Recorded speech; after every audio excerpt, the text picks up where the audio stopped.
মালিনী যখন চলে যায় এই বাগানটারও যেন প্রাণ চলে যায়। আমরা এখান দিয়ে যাতায়াত করি বটে, কিন্তু কেউ কখনো ফিরেও তাকাতাম না। অবশ্য তুলসী আসার পর আবার এই বাগানের যত্ন নেওয়া শুরু করে। স্যার, আপনাকে একটা প্রশ্ন করব? হ্যাঁ, বলো। আসলে আপনার এখানে আসার আগে আপনার বাড়িতে ঘটে যাওয়া অ্যাক্সিডেন্টগুলোর ব্যাপারে আমি কিছু খোঁজ খবর নিয়েছিলাম, আর সেখান থেকে জানতেই পেরেছি কিছু কথা। স্যার, মালিনী ম্যাডামকে কি খুন করা হয়েছিল?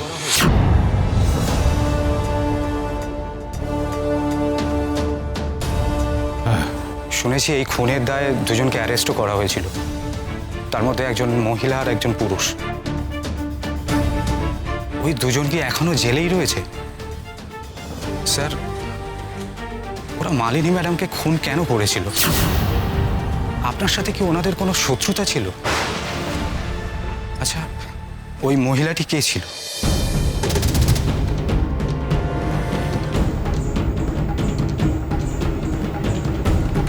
তুমি এখানে? তুমি এখানে কি করছো অর্জুন? আসলে বাগানটা এত সুন্দর তাই লোভ সামলাতে পারলাম না, ওই গাছগুলোতে একটু জল দিচ্ছিলাম। আরে সে নয় একটু থিতু হয়ে একটু বিশ্রাম নিয়ে তারপরে করো, সবে সবে তো এলে। নো ইস্যু স্যার, ঠিক আছে। আর স্যার, আমি এই বাড়ির ছেলে নই বলে আপনি আমাকে কোনো কাজকর্মই করতে দেবেন না, এটা তো ঠিক না। বাবা, ওর যখন এখানে কাজ করতে ভালো লাগছে তাহলে করতে দিন না। আর এমনিও আমি শুনেছি বাগানে সময় কাটালে অনেক সময় অসুস্থ মানুষও খুব তাড়াতাড়ি সুস্থ হয়ে ওঠে। বেশ, তাহলে তোমাদের দুজনের হাতেই আজ থেকে বাগানের দায়িত্ব। আমি একটু নিশ্চিন্ত হলাম, মালিনীর এই বাগানটা তোমাদের হাতেই বেঁচে থাকবে। আমার একটু কাজ আছে, আমি ঘরে যাচ্ছি, তোমরা কথা বলো। তারপর অফিসের প্রথম দিন কেমন কাটলো? খুব ভালো কেটেছে। বেশ, আসলে ওরা এতদিন আমার অর্ডার শুনতেই অভ্যস্ত, তো আজ থেকে কেউ নতুন অর্ডার দেবে, তাও আবার একজন মহিলা, একটু অসুবিধা হতেও পারে। কিন্তু এক মিনিট, আপনাকে কিছু দেওয়ার আছে।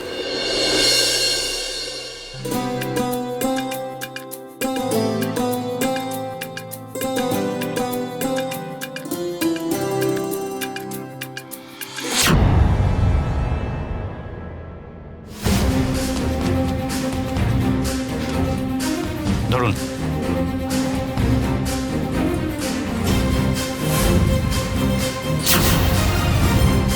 আপনার কোনো শুভাকাঙ্ক্ষী এটা অফিসে রেখে গেছিলেন, তাই আমি নিয়ে এলাম।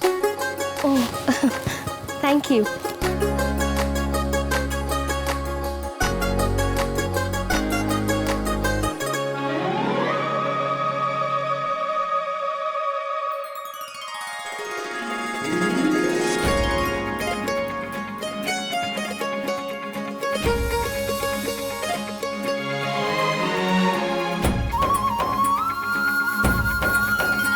না মানে আপনার সাথে একজন দেখা তোমার একটা কথা বলবো, আমি এখন কারোর সঙ্গে দেখা করতে পারবো না, যাও বাইরে যাও।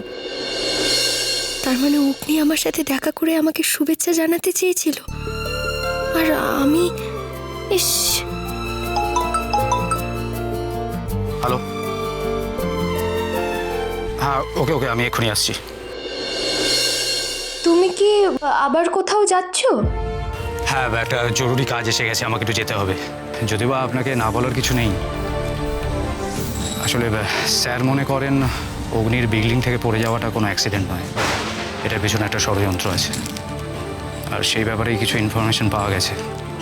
তো আমাকে এক্ষুনি যেতে হবে, সত্যিটা উদ্ঘাটন করা খুব দরকার।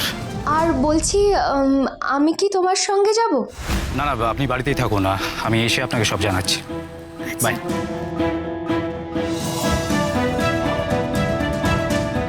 ষড়যন্ত্র, তার মানে অগ্নিকে কেউ মারতে চেয়েছিল, কিন্তু কে?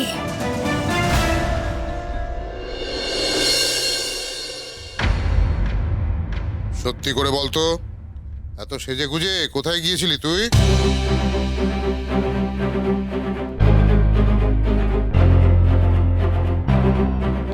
চুপ করে থাকবি না, উত্তর দে।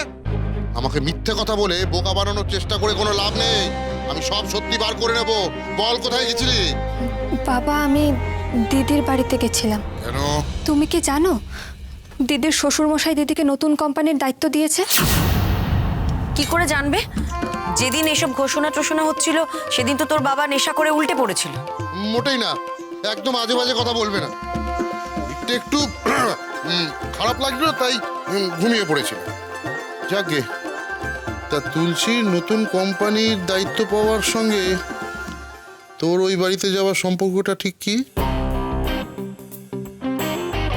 দিদি আজ থেকে নতুন কোম্পানির দায়িত্ব নিয়ে অফিসে যাওয়া শুরু করেছে, তাই আমি ওকে শুভেচ্ছা জানাতে গেছিলাম।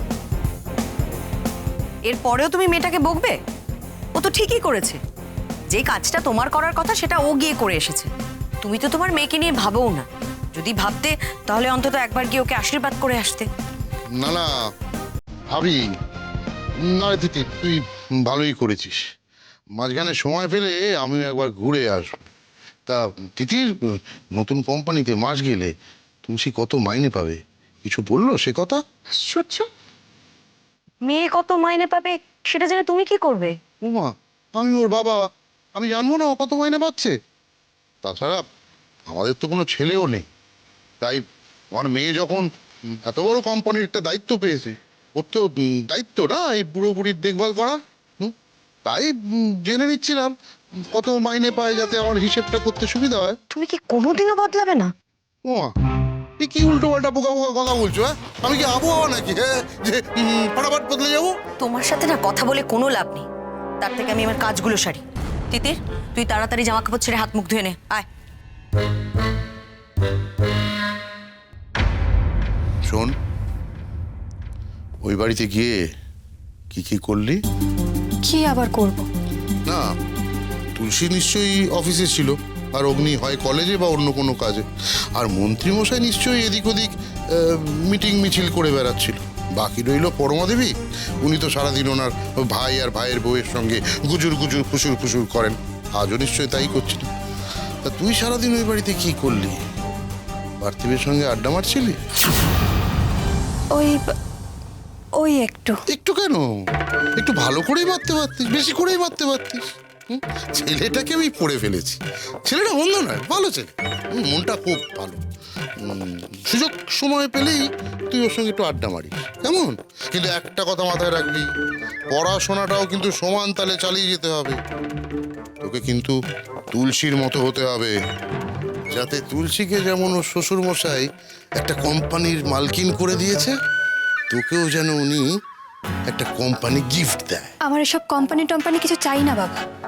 আমার একটু সুখ চাই, শান্তি চাই, আর তাতেই আমি খুশি। বোকামি করছিস? তুই জানিস না তোর সুখ ঠিক কিসে? টাকা পয়সা না থাকলে কোনো সুখই সুখ নয়।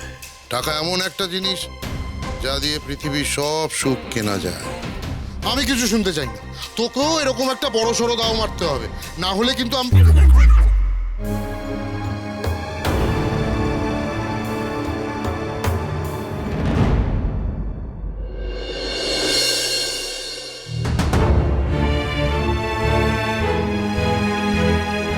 শুনেছি এই খুনের দায়ে দুজনকে অ্যারেস্টও করা হয়েছিল, তার মধ্যে একজন মহিলা আর একজন পুরুষ। আচ্ছা, ওই মহিলাটি কে ছিল? সত্যিটা তোমাকে আমি কি করে বলবো অর্জুন? এ যে আমার জীবনের কত বড় একটা ব্যথা। একে আমি না পারি ভুলতে, না পারি ফেলতে। শাঁখের করাতের মতো সে আমার গলায় ফাঁস হয়ে আটকে আছে, সারা জীবন থাকবে। আমি কিছুতেই। ঋষিকেশ, ঋষিকেশ, কি হয়েছে তোমার? এসো এসো এসো এসো এসো এসো, বসো এখানে, বসো, আরাম করে বসো। কি হয়েছে বলো তো? শরীর খারাপ লাগছে না? কে না, বসো।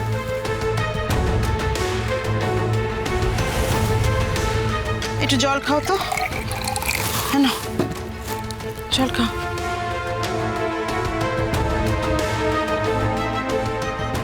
আচ্ছা হঠাৎ মাথা ঘুরে গেল কেন? ঠিকই তো ছিলে, নিশ্চয়ই কোনো কিছু নিয়ে টেনশন করছো। হ্যাঁ, টেনশন তো বটেই।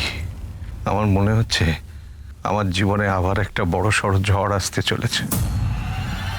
ঋষিকে সেই কথা বলছে কেন? ও কি সব জেনে গেল নাকি? কি বলছো বলো তো? কিসের ঝড়? আমি ঠিক বুঝলাম না তো। আজ থেকে 21 বছর আগে একটা ঝড় আমার জীবনকে ওলট পালট করে দিয়েছিল।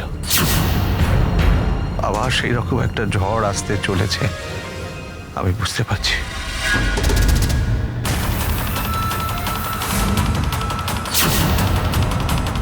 তোমার হঠাৎ এরকম মনে হলো কেন?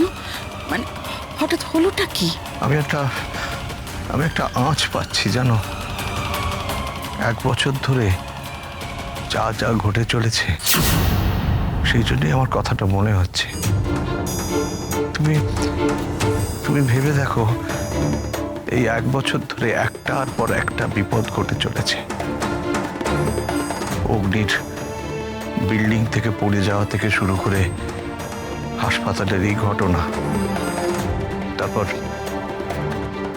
ওদের হানিমুনে এই কিডন্যাপিং এর ঘটনা, তুলসীর হঠাৎ অগ্নিকে ছেড়ে চলে যাওয়া, এটার পেছনে কারো না কারো ষড়যন্ত্র আছে।